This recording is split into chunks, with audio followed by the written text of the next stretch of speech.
Hi, this is Derek Jordan. Welcome to the World Fusion Show, where we bring you the leading innovators in world fusion music. Today, my guest is Emily Lanxner, who is a composer, steel pan player, and, you're multi-instrumentalist. You play a lot of stuff. Emily Lanxner, welcome to the World Fusion Show. Thank you so much, Derek. It's great to be here. It's so great to have you. Thanks so much for coming. You play a lot of instruments, but you started young, I think, right? So what was it like growing up in your house? Did you have music around your house? Well, I had a lot of siblings. It was 7 of us all together, and my parents also, they played music. I had 3 older sisters in the Beatles era. So now you know how old I am.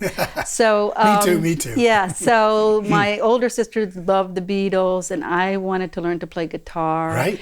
And then my mom insisted if I was going to take lessons on something that I had to start with piano to learn some foundation skills for music. And what happened was that I played a little guitar, but mostly I just got pulled right into piano because it really spoke to me. So I did piano quite seriously for quite a while. And classical, I guess. Classical. Right? I also did some clarinet and saxophone at school in the school band, up through junior high school. So you were jazz playing band. A bunch of instruments right off the bat. Yeah, right off the bat I started with several string instrument, horns, piano.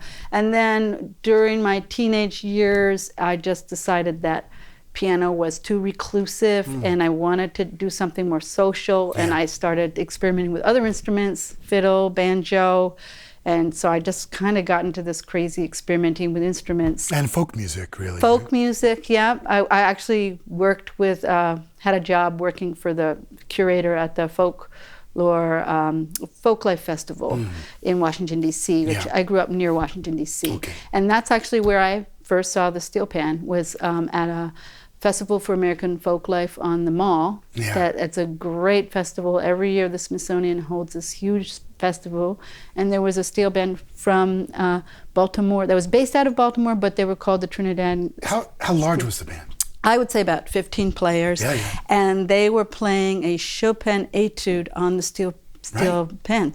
So because I played Chopin and I was with my mother, and we were just like completely captivated by the fact that these sounds were coming out of these things that looked like garbage cans, but they were oil barrels and they were playing Chopin, and it just blew my mind, and I just thought, that's what I want to do. Certainly repurposed, as we say. And I was into Pete Seeger a little at that time. It was kind of the folky era with a lot of demonstrations happening in Washington, D.C., and I found a book that Pete Seeger wrote about how to make a steel drum. Yeah. And the steel drum is what it was called. And steel pan is used now.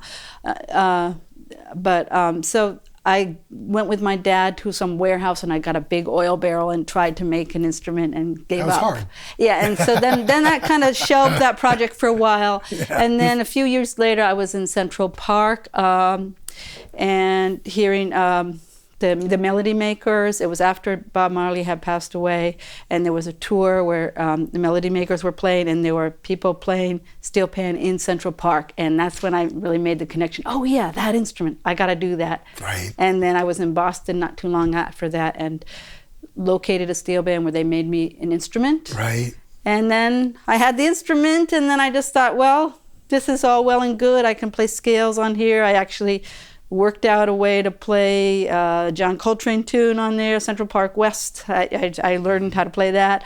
But then I thought, this is not really what steel pan is about. And I arranged to do a 10-week independent study through a school that I was going to that allowed some self-guided independent study things. Nice. And I went to Port of Spain, Trinidad. This was in 1989.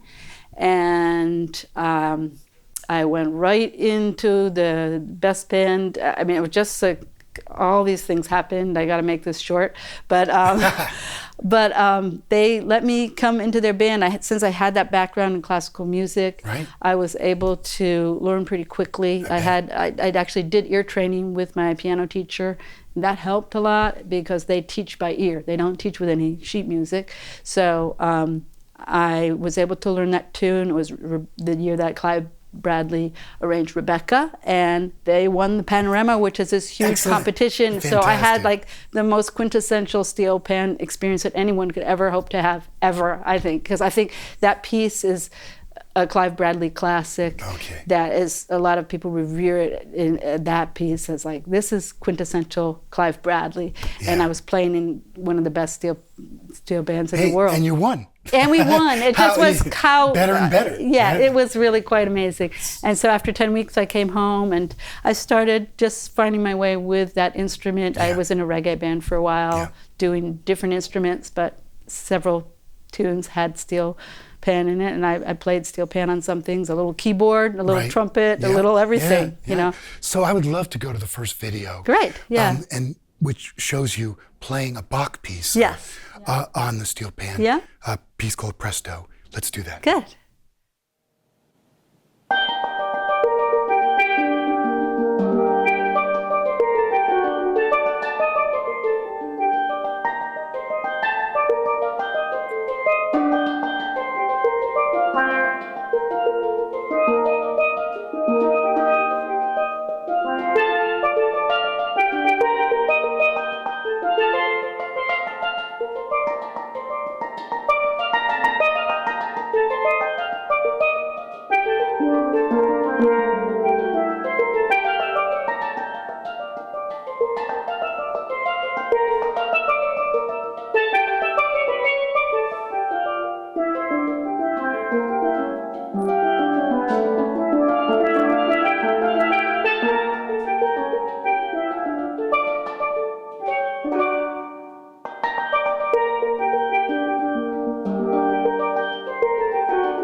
Wow, that is exquisite. Thank you so much. So beautiful.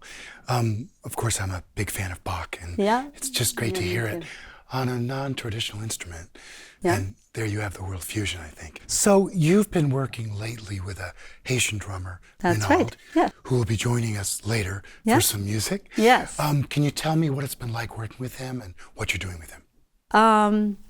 Well, I reached out to Renald largely because of my interest in Haitian Rara music, and that's something that's developed with me over the last 10 years or What so. is Rara music? Rara music is something that happens in Haiti around the carnival season, but right after carnival is over, the actual 3-day carnival thing, there's this period of time between carnival and Lent, and that is a Rara season in Haiti, and Rara bands do a number of different things. Some of them are very spiritually oriented, some of them are political. There's a lot of street theater involved, and a lot of traveling. And they can be large too, right? They can be very large, and large groups of singers accompany horns. The horns are homemade horns, and each one plays one note plus harmonics. So these horns are called Koné, the metal ones that are shaped like a cone, and they developed originally from agricultural funnel. But then there's lower notes that are from bamboo, and also they're adapted with PVC pipe when bamboo is not available, and a lot of the instruments are used from repurposed objects, just and it's a processional thing, you know. So sometimes during that season, the bands will go all day, all night, and they will be relieved by another group and travel from one town to the next. They'll play a fanfare in front of somebody's house that they're trying to honor somebody. They'll be used for a lot of different purposes within the culture. Yeah, thanks. Yeah. And it's also not just in Haiti, but in Brooklyn and other places with the Haitian diaspora. There's great Rara groups in Miami and in Brooklyn. Right. Well, we're going to hear some Rara horns later. Yeah, on they're the show. called Koné. Yeah, it's so exciting. Yeah. Now, I'd like to go to the next video, which shows you playing with a small group. Yeah. A tune by Cesária Évora. It's a beautiful tune, very Brazilian sounding to me. Yeah. So let's go to that. Okay.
Yeah, that's great. What a great vibe that has, I think. Thank you. You do a lot of work with activism, with your music. I know you're very interested currently in colony collapse disorder with the bees. Right, the bees. So how are you using your music to, talk about that issue? With my steel band, we play parades. It started out with playing in parades, and we have a float, and we decorate the float kind of like a giant honeybee, and we do repertoire that's all related to bees. And we're trying to, and then we have lots of signs that say things about like no neonics, no berries equals no bees, like that bees are very important. Right. Save our swarm, and we all dress up as bees, and we're just using our appearance in the parade to bring attention to this very critical, urgent issue that's facing the world, really, because of the poisoning of our planet. Well, bees are a keystone species. Yes. And without bees, we'd be having a lot of and problems. I feel like that particular issue is a little bit under people's radar right now because there's so many other things happening that are really just terrifying. It's true. And so because we're still seeing all the food that we're used to seeing in the stores, it's not obvious. But if bees disappear, 1 out of every 3 bites of food you eat is dependent on a bee. And if they keep disappearing, there's going to come a point where we go to the supermarket and we're not going to see berries. I know. We're not going to see avocados. A lot of our food will just be gone. Yeah. So let's go to this video where you're doing a piece that you about the bees and colony collapse. Okay. Great.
Right, there you are. That's so great.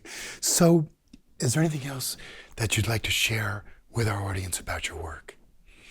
Well, I was wanted to say something about just people. If they care about honeybees, they have to contact their local legislators, because Right. those are the people that make the laws, and we need to put really serious, urgent restrictions, Yeah. or just ban neonic pesticides altogether, because these pesticides are so terrible. That's right. So you know, that's my plug for honeybees. You know, that everyone has to find out where their legislator stands on this issue, That's and right. make sure they urge them to make policy changes immediately. Don't wait till no food is in the supermarket. I know. Do it now, because this stuff sticks around. It's nasty. It goes into the waters. It poisons everything. Yeah. So, I mean, as far as what I'm doing with music and everything, Yeah.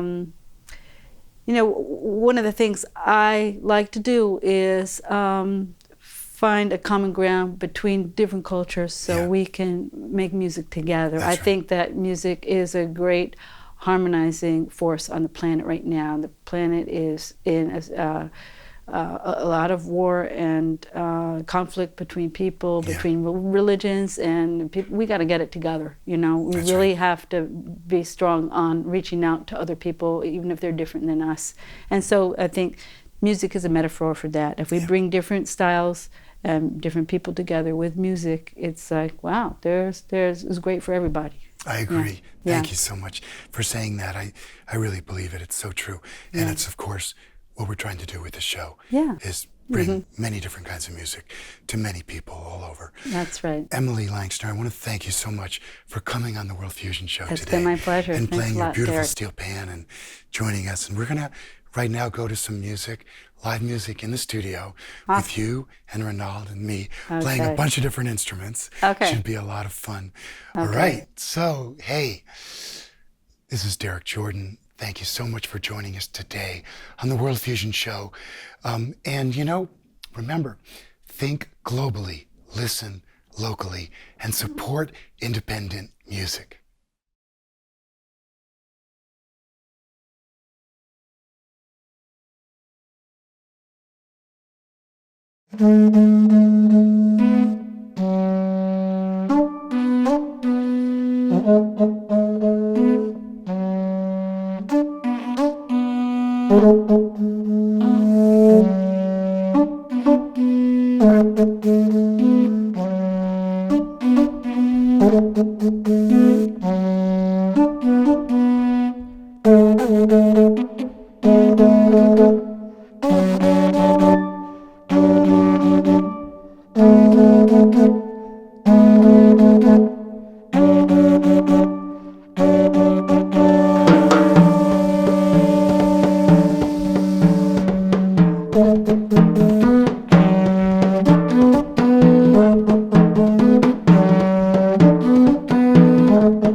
you.